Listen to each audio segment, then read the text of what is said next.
Viimaste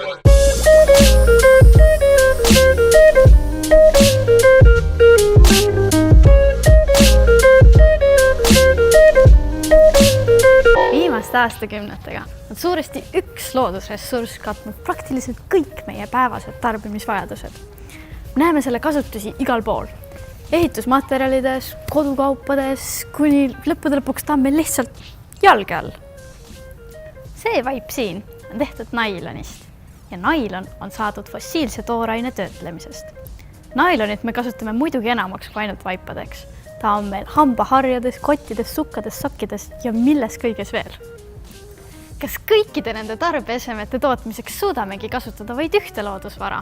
Kas saaksime kuidagi ära kasutada ka saeveskist järgi jäävat saepuru või puude all vedelevaid oksi? Puit koosneb 3 osast. Ligniin, tselluloos ja hemitselluloos. Kuidas on see seotud meie nailoni jutuga? On see, et kui neid 3 osa edasi töödelda, on võimalik neist toota bionailonit. Aga milleks me laias laastus üldse puitu kasutame? 40% läheb palgiks ja saematerjaliks, 30% läheb kütteks ja teist sama palju paberipuiduks. See, milleks me puitu kasutame, sõltub puidu kvaliteedist.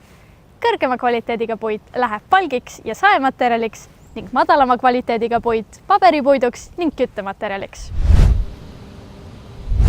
Suur osa puidust on ka kõik see, mis puidu töötlemisest järgi jääb.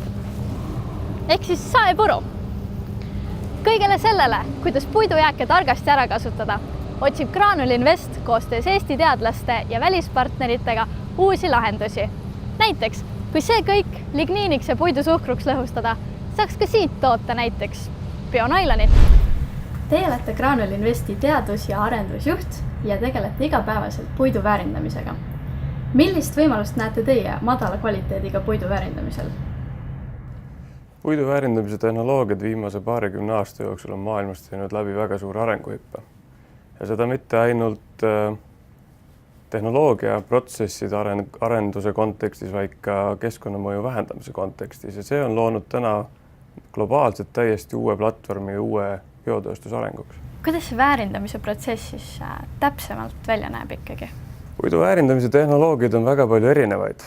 Meie Graanul Investis oleme mitu aastat sellega vaeva näinud ja välja valinud enda jaoks puidu fraktsioneerimise. Aga printsiibis see tähendab puidu algosadeks lahtivõtmist ja nende algosade, mille näitena võib tuua ligniini ja puidusuhkrut, kasutamist erinevates materjali- ja biokeemiatööstustes toorainena. Kas ja missugused erinevused on nailonil ja bionailonil? Nailon on üks väga huvitav näide biomaterjalide võimalustest. Et kui nailon ise on termoplastne polümeer, mida me kõik kasutame igapäevaselt enda ümber. Näited, vaibad, kangad, erinevad materjalid ja naiste puhul sukkpüksid. Et kas sellel on ka mingi alternatiiv? Sest täna toodetakse seda ainult naftabaasilt ja tänaseks on uued bioprotsessid välja töötatud, kus on võimalik toota 100% bionailonit. Ehk siis kõik see, mida me enda ümber igapäevaselt kasutame, võiks tulla puidust. Kuidas me ikkagi siis saame seda puitu ära kasutada just nagu bionailoni tootmiseks? Eks see kõik algab puidu väärindamise tehnoloogia valikust. Kõigepealt on puit, selle fraktsioneerimine, me saame ligniini, me saame puidusuhkrut.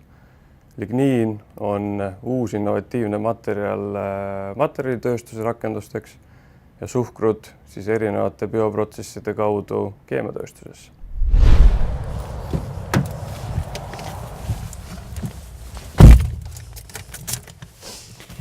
Kui mõnda aega tagasi tundus olevat keeruline leida alternatiivi nõnda laialt kasutatavale toorainele, kui seda on fossiilsed materjalid, siis nüüd võib olla vaid aja küsimus, kui see kõik muutub.